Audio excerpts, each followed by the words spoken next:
What's up, guys? Welcome back to Fewer Castles. I have a ton of level 30 castles that I haven't really been doing because I've been skipping them because my archer wasn't leveled up enough. So I'm going to start incorporating those probably one at a time into the next couple videos, just because at level 28 it's going to take me a long time and it's going to be difficult for me to get through these castles. So I don't want to, put too much of a burden on my gold and my potion count when I'm going through these. But we're going to start off today with one level 30 castle, Neoneon. Castle levels of 30. So let's jump into it on my archer. Again, 2 levels over me, so it could be pretty difficult, or I might be able to get through it. I have gotten through a couple level 30 castles, but I usually die a couple times before I get through them. So let's start it out just to see. Alright, so it's going to be a spike trap thing. So I'm just going to start off. When there's no pressure like this, I'll just kind of take my time and try to go through it without taking any damage. And as there's some ballista trap pressure, I can kind of jump off of it. And then we'll get on it again, and just follow these around because I don't want to take any damage that I don't have to.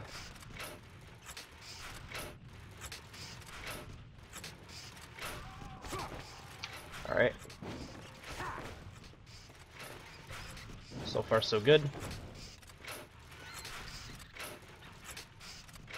So if you don't mind wasting time, this is the easiest way to get across these without taking any damage whatsoever.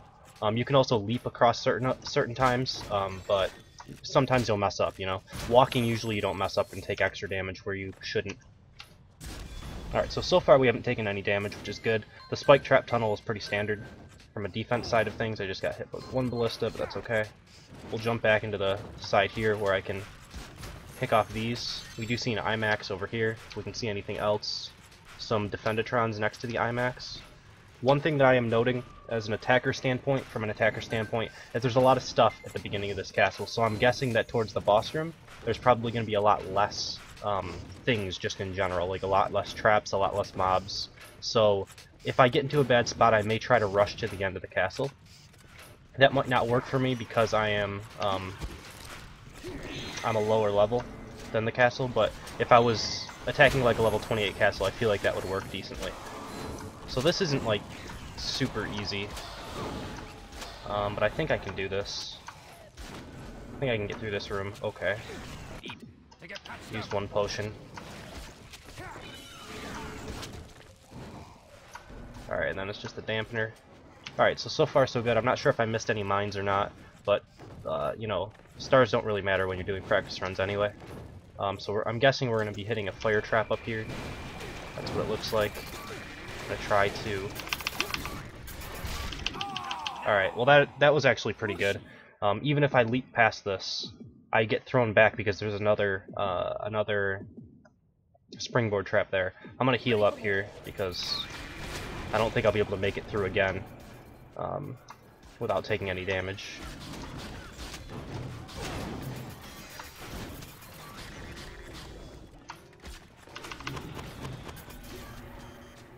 And this is the main reason why I don't want to do like 3 level 30 castles in one video, is it's going to take me, 7 or so thousand gold of reviving possibly to actually do all of them. So I'd rather do them just a little bit as a, it's just kind of a smaller amount of my gold being taken for doing these castles. Alright, so let's jump in, see what's over here. It looks like nothing.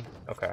So I'm not really sure why this spike trap's there. I guess just in case someone wants to go over to that corner and, fight the Zeeks behind a wall. I guess he's kind of defending from that point. I've seen a couple of these boss rooms before, and I mean, I guess it's mainly because you want to keep the person in the boss room. To me, I think that a setup like this is kind of not necessary. I don't think keeping people in the boss room is that big of a deal. I don't know. I don't think bosses are strong enough. Like, it's going to be strong enough against me, obviously, because he's a level 30, but I guess it's pretty strong. I don't know. I don't want to start over.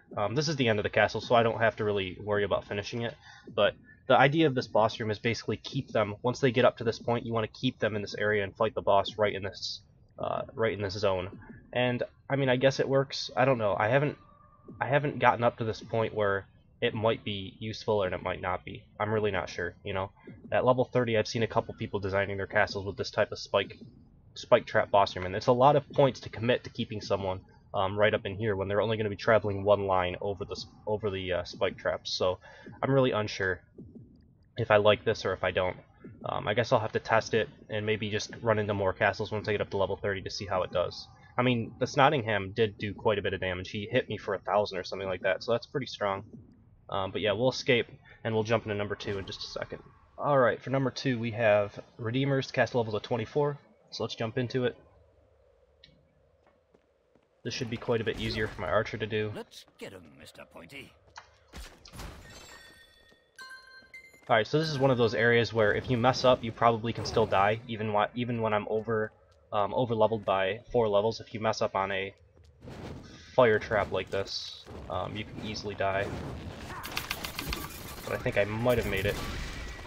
I do like these. This is something new that I haven't seen nearly as much as these springboard traps on the side here. But as people are trying to run off, you know, it pushes them back on top of the firemen's. I'm not sure exactly how effective it'll be. It worked in the last castle, and then in this castle it didn't work. So, you know, it's an extra 12 points that you have to commit to it. So I'm not sure if it's really worth it or not. Alright, I'll just use a potion here. I don't have to be nearly as careful on a castle at this level than I do at like level 30, so I can be a little bit more daring and take a few more hits than I normally would.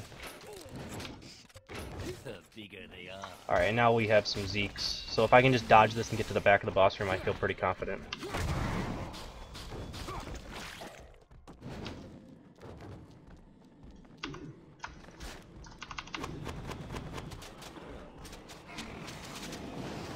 As you can see, I mean, once the shields go off of the Defendatrons, everything just kind of dies. Obviously, I'm a little over-leveled, so it might have taken a little bit more if it was a level 28 castle. But all you really have to do is just kind of dodge those 3 Zeeks, and it's not too difficult. That's just the strength of... well, not the strength, but how big the nerf was when they kind of made the hard caps come into existence. When you put everything in the boss room like that, I mean, granted, you had a lot of creatures, I mean, you didn't have a lot of creatures, but you had a lot of traps earlier on, but the reason why I like to put creatures in throughout my castle, like, you know, Pete Poundmores and IMAXs and stuff like that, is so that it doesn't come to this all in the boss room type thing at the end, where you put a bunch of stuff in here, and these jelly walls don't really do much, these ballista traps don't really do much. All you have to do is get to the back of the boss room and you've pretty much won and beaten the castle, because it's pretty easy to actually dodge around in this little zone. Even though it's a small area to work with, you can kite a little bit as you're going backwards towards it, and then you just have to get one good volley and a couple of shots on those Zeeks, and they just go down pretty quickly. I have ran into a couple castles with webmasters or whatever. They seem to be the new thing in the higher level castles, and those type of boss rooms can be a little bit more difficult. When you have webmasters against you, and then you also have Zeeks, you run into this weird situation where the webmasters are constantly knocking you down, and you don't really have time to dodge the Zeke shots after that, which makes things a lot more difficult.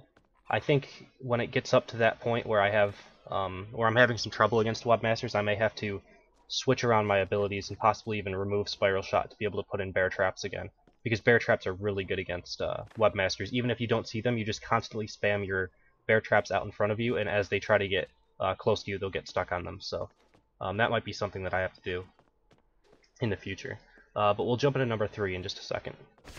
Alright, and lastly we have iBucky, cast levels of 20. So let's jump into it here on my archer. Yeah, let's see what he's got. Alright, so depending on what's over here, I think that having your entrance this close to like your first room of your castle, you don't really need to have this many ballistas. I mean, it really depends on what you have, but I don't really see someone fighting in this room when they can just backtrack over to here and fight there. You know, when I had a setup that I had a bunch of ballistas in on my first room as well, but I had a lot more, I guess, jelly walls that were keeping them inside a little bit more. I don't know. It's really up to you. Alright, so this is going to be just a straight boss room setup. It's going to be everything in the boss room, and I can kind of show, well, it's going to be hard because he's only level 20, but, you know, you get to this end, and you can see all these guys are just standing around, and there's nothing that I really have to dodge. I can just sit here, and every once in a while I see one of those arrows pop off, and I just dodge it. and then I can just wait for everything to get grouped up, drop a volley, and everything's just gonna die. Now this isn't gonna happen obviously if someone's like level 20 going up against this level 20 castle. It's not gonna exactly happen like that. You're gonna have to volley, and then you're probably gonna have to, you know, something that I might do is like drop the volley, roll up really quickly, and then spiral shot away. It'll stun them all, and then you can get maybe one extra auto attack, and they probably will die off of all of that. It's quite a bit of damage, so you just have to eliminate the big threats like the Zeeks and stuff. If you don't have enough DPS to do that, then it's probably best to pull the entire room back towards the entrance and kite it around corners and stuff like that. Which in that case, the ballistas that you had in that first room would be pretty good. It's just all about, I guess, abusing the hard cap the best you can against people who put everything in the boss room like this. It's definitely not a strategy we see nearly that much anymore. It's been nerfed pretty heavily. So, yeah, let's end the video because that was number 3. So, as always, if you guys enjoyed what I do, please subscribe. If you want to be a part of ViewerCast, you can email me at frenzycastleruns@hotmail.com. I'm taking level 16 and above castles. I've had a couple people that were requesting when they weren't above level 16. I'm just kind of pushing them to the back of the list, and when they come up again, I'll test for it, making a little note next to their name or something. And then if they're not level 16 after that, then I'll probably remove them from the list, and they'll have to resubmit after they get up to level 16. Just because some people might get up to like level 12 and then quit the game, and then I have them on their list constantly. So I try to clean up the list after a couple times of seeing if your castle's above that mark. But yeah, we're going to be recording a bunch. I'm going to record a bunch of viewer castles today. Probably do 2 videos a day for the next couple of days just to try to get caught up because I have a ton of castles that I have to run through. But yeah, that's pretty much it. So thank you guys for watching. Hope you enjoyed it, and I will see you next time.